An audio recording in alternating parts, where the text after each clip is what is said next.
Olá, meus amigos, um dia de muita paz para todos nós. Hoje, exatamente 6 de dezembro de 2021, e estamos nós reunidos para estudarmos a obra Revista Espírita. Nós estamos no mês de abril de 1860. Vamos então agradecer a Jesus, o amor de nossa vida, por mais essa oportunidade que Ele nos dá de estudo e de reflexão.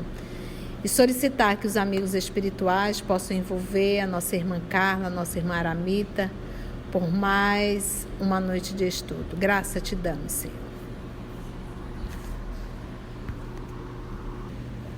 Ainda nos ditados espontâneos, hoje vamos para a leitura de O Espírito e o Julgamento. Pela senhora Nets. A liberdade do homem é toda individual. Nasceu livre, mas essa liberdade muitas vezes é a sua desgraça. Liberdade moral, liberdade física, tudo ele reuniu, mas com frequência lhe falta o discernimento, aquilo a que chamais de bom senso. Se um homem tiver muito espírito e lhe faltar essa última qualidade, é absolutamente como se nada tivesse.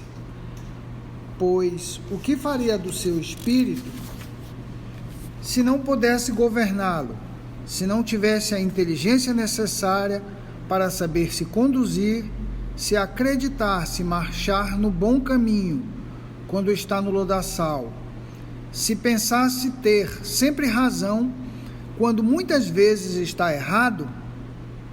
O discernimento pode tomar o lugar do espírito, mas este jamais substituirá aquele.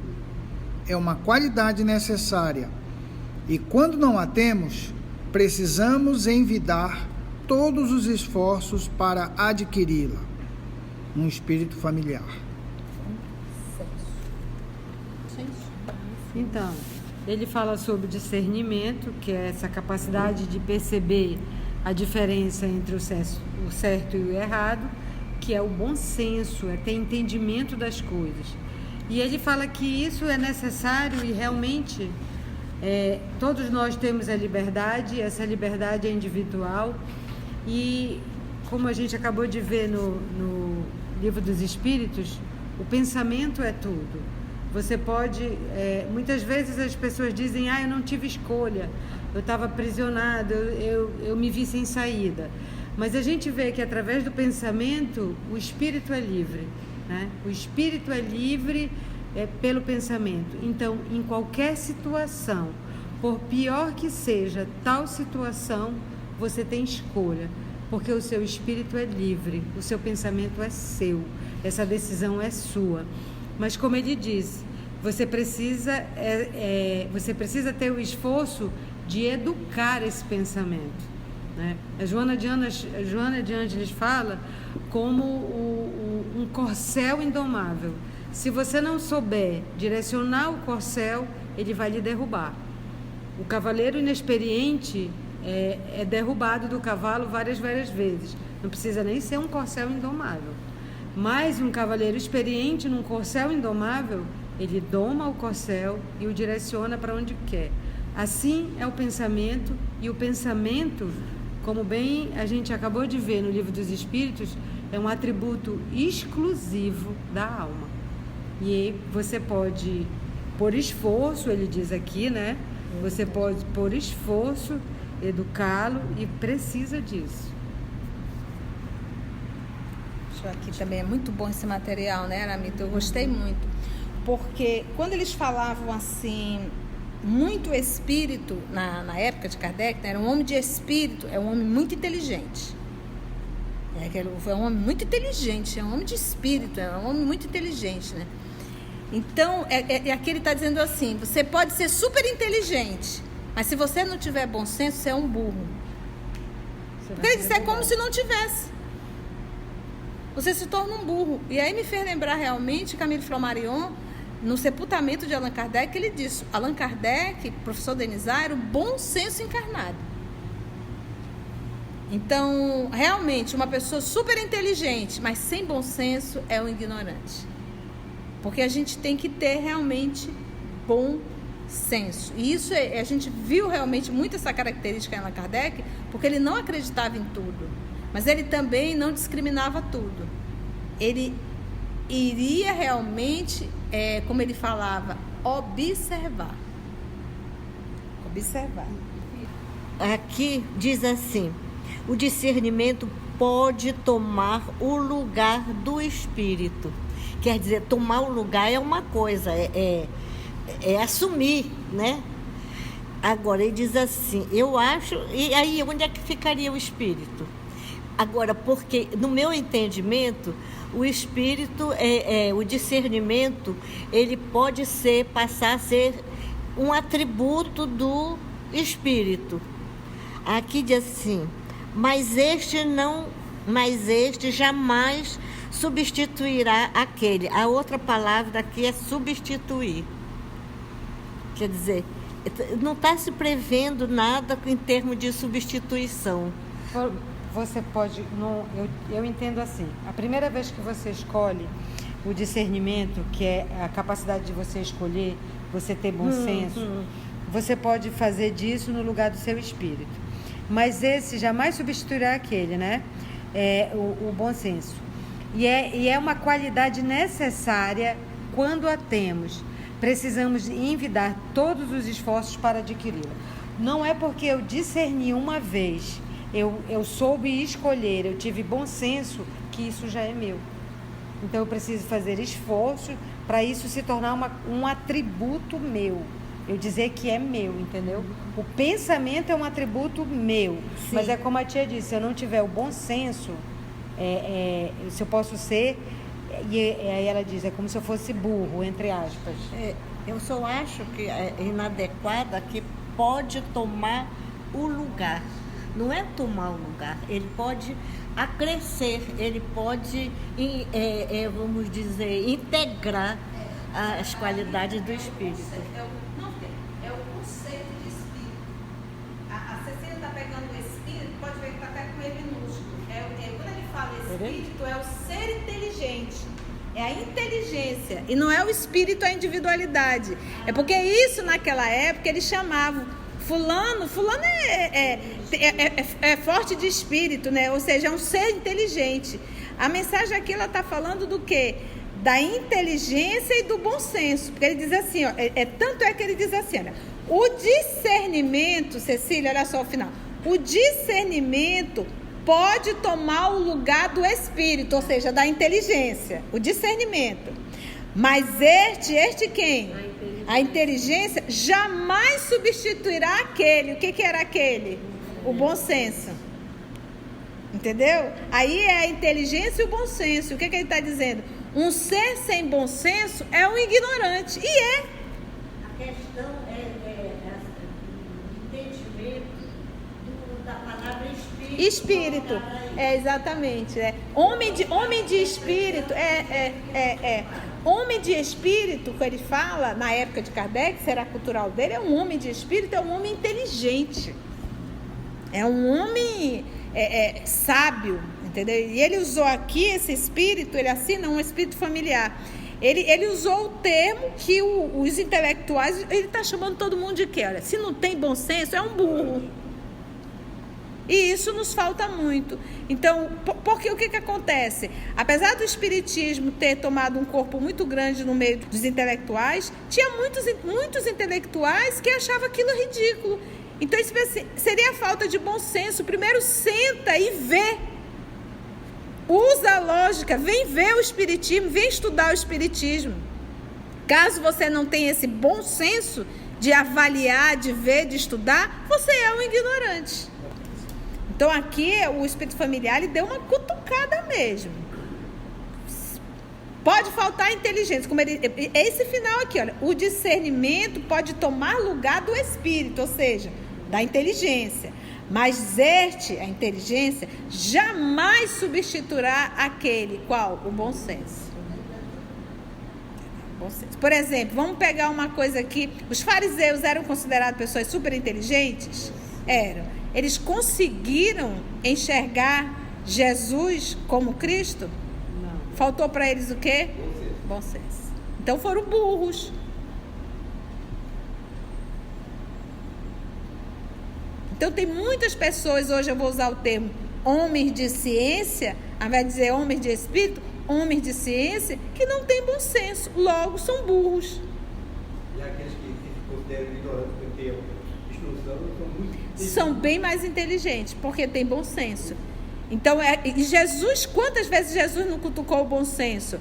Você está curando no dia de sábado? E Jesus olhava, se a tua mula, o teu burro, o teu cavalo cair aqui no buraco, você vai deixar ele morrer? Porque é sábado? Claro que não, vão perder dinheiro, né? Então Jesus estava usando o quê? Bom senso. E tentando resgatar o bom senso deles. E muita ciência cega, né? Muita ciência cega. Você fica firme só, não muda de paradigma. Mas olha, Anitta, eu tenho um sobrinho do coração que formou já em medicina, e ele a vida inteira evangelizando infantil, na infância, né, jovem, e ele chegou um momento comigo e disse, tia, eu preciso estudar o espiritismo rapidamente, voltar. Eu digo, por quê, meu filho? Senão eu vou me tornar um ser materialista. Porque dentro da faculdade eles passam de uma forma como se o corpo fosse apenas um amontoado de células e nada mais. Professor, Alan. eu penso que é ponto de vista. O arrogante se dobra pela ciência. Depende, se ele tiver bom senso, sim. Se não tiver, ele não se dobra.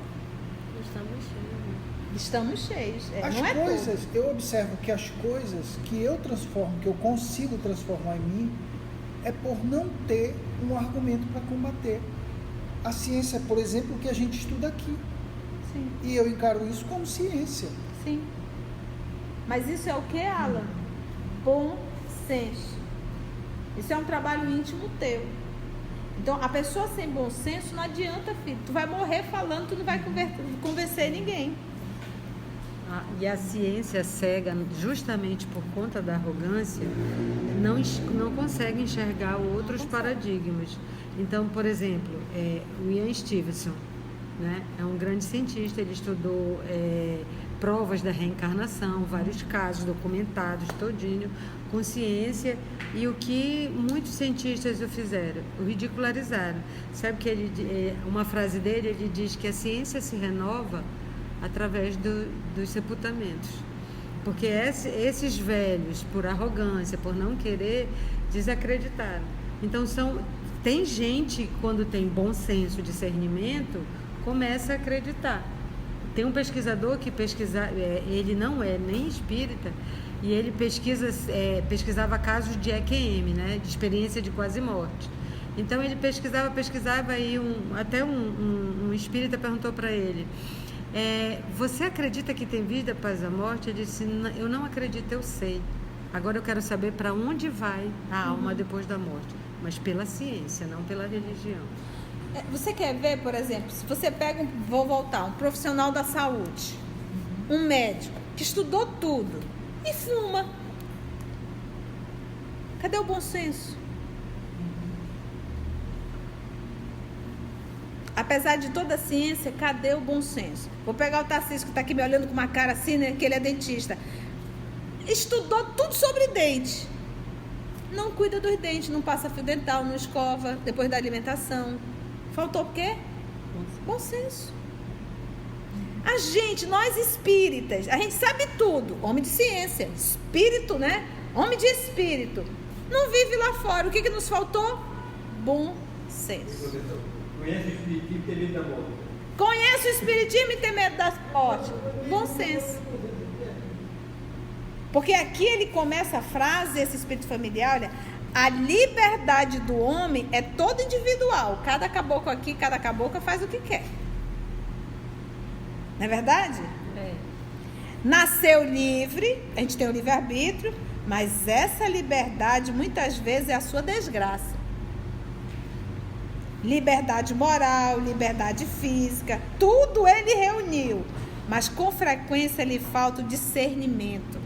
Discernimento. Aí ele diz, aquilo que chamais bom senso. Discernir, cara, cigarro faz mal, vai fumar pra quê? Meu, cerveja, bebida, álcool faz mal, vai usar por quê? Entendeu? Vatapá não faz mal não, nem mousse de maracujá. Dá mais com azia, pode comer. Com azia é ótimo. Bom senso, né? O incrédulo. Vossa doutrina é bela e santa.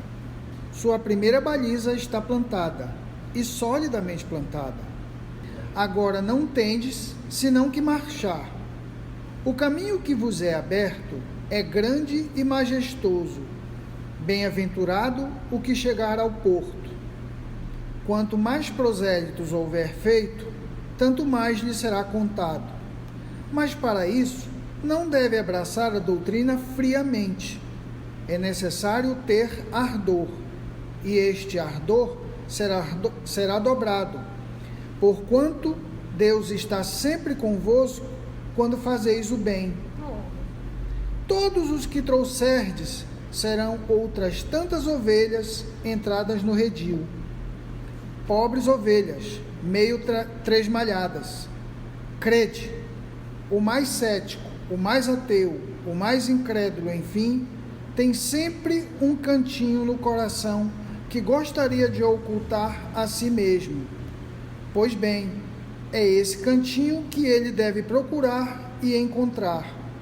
É esse lado vulnerável que deve atacar. É uma pequena brecha, deixada aberta intencionalmente por Deus, para facilitar à criatura o meio de retornar ao seu seio. São Bento. Eu vou comentar isso com um trecho do Evangelho.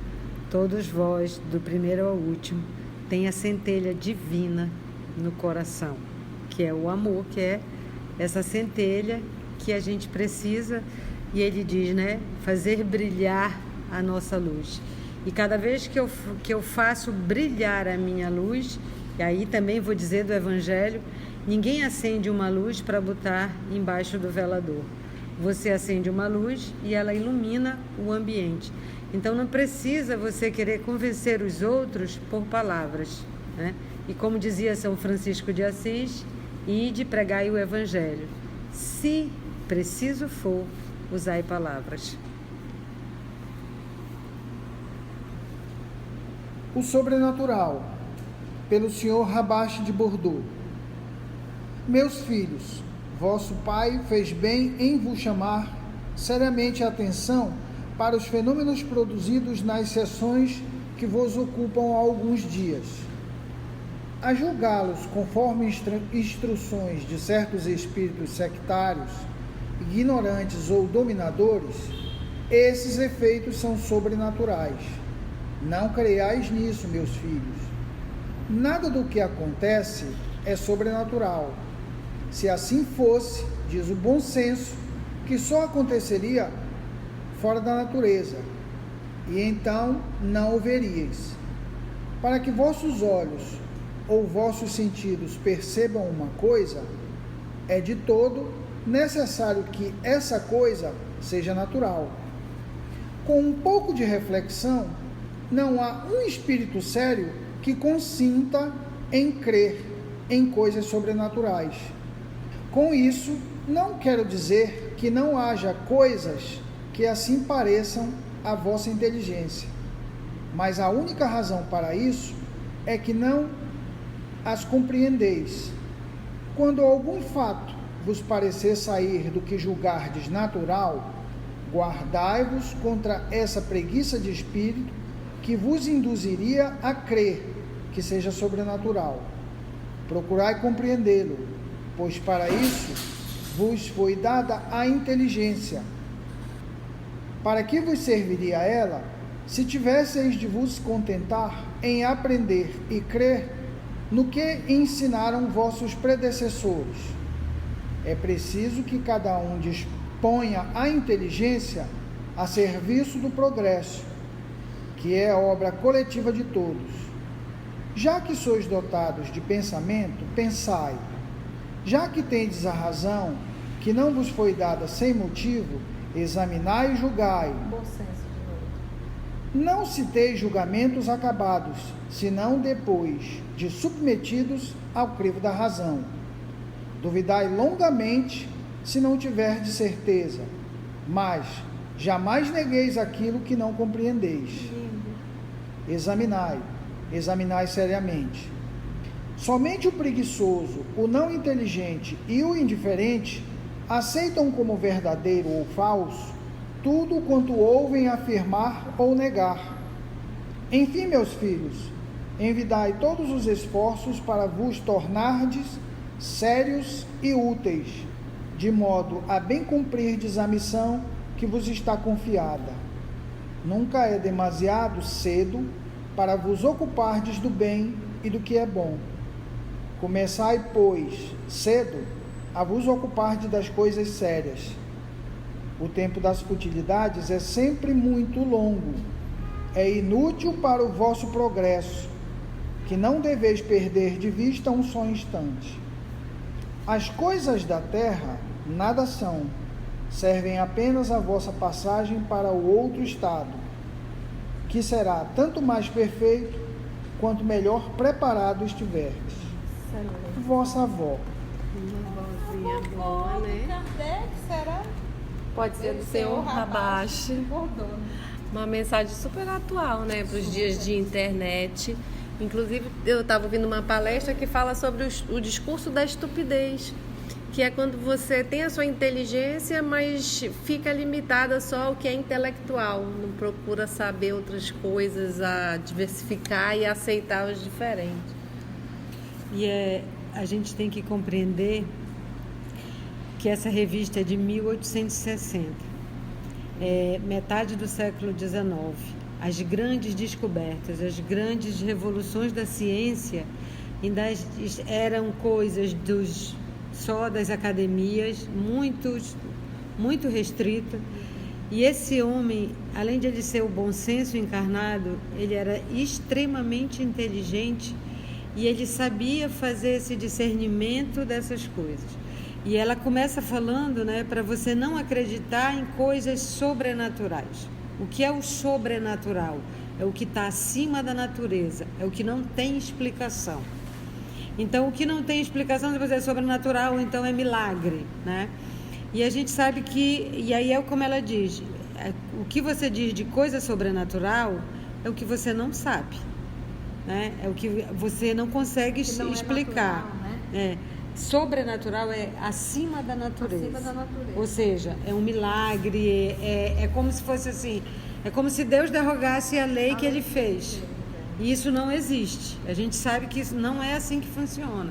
E aí esse espírito está dizendo que é para você, é para isso, o que você diz que é sobrenatural é o que tu não entende. Aí ela diz, procurar e compreendê-lo, pois para isso vos foi dada a inteligência. Então, se você for ver, eu acho que é no livro dos médiuns, as várias teorias da formação da Terra, ele podia pegar qualquer uma daquela e dizer que era verdade, né? Tem gente que não sabe dizer, não sabe que isso é possível, né? E o Kardec, com as informações que ele tinha, com o bom senso, que ele disse, não, isso não pode ser assim, né? E aí ele fazia as perguntas, né? Que um homem de ciência faz isso, fazia as perguntas, ia fazendo as perguntas até a resposta ficar de acordo com o que ele queria. A gente vê isso no Livro dos Espíritos, né? Ele parece até chato, a gente pensa que já entendeu, né? Ele não, aí tem a B, a pergunta da outra. Então, como é isso? Até né? os espíritos responderem, eu já vou disse. Então ele disse, o espírito fala para pôr essa inteligência a serviço do progresso, que é uma obra coletiva de todos. Que aí, isso aqui ele disse, já está a baliza. Para não aceitar julgamentos acabados, senão depois de submetidos ao crivo da razão. E é como a Carla disse, hoje na internet, qualquer mensagem que começa, uma pesquisa de Harvard, uma pesquisa não sei de onde, a cura por Alzheimer, põe a sua língua para fora, aí a pessoa vai e faz. Já me mandaram essa mensagem umas 5 vezes. Eu disse, gente, vocês não acham que se botar a língua para fora e rodar e não sei o que na frente do espelho, já está todo mundo curado de Alzheimer? Não tinha mais ninguém com Alzheimer.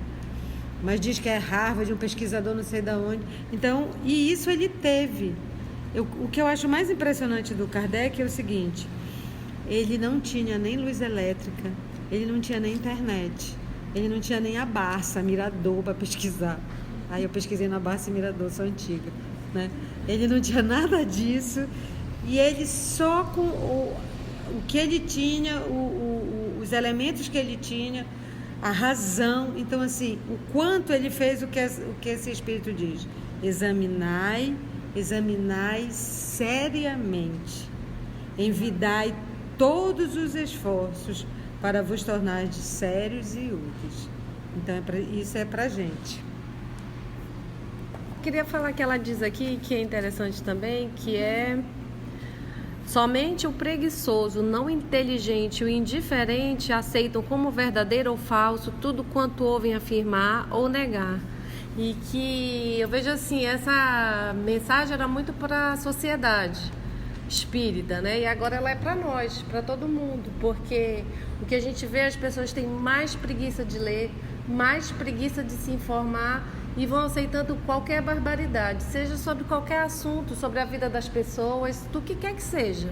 Então, acho que essa preguiça que a gente é tomado, que essa mensagem vem lembrar a gente de deixar isso de lado. A gente tem inteligência, a gente tem que correr atrás do bom senso e eu acho que é uma mensagem que fica bem para hoje. A gente nem precisa escrever mais, já tem as 5 obras e o nosso canal, tá tudo lá, vai lá, gente. E assim finalizamos o estudo de hoje, também finalizamos o mês de abril de 1860, agradecendo a Jesus e aos amigos espirituais pela inspiração e a oportunidade, e até nosso próximo encontro, se Deus assim permitir. O trabalho do Cristo, ele é sempre coletivo, ele não é individual, não está centralizado sobre a cabeça de um. Somos o EOS, esse grupo que Jesus foi construindo ao longo dos anos, e estamos nós aqui estudando e tendo a alegria de poder compartilhar com todos vocês.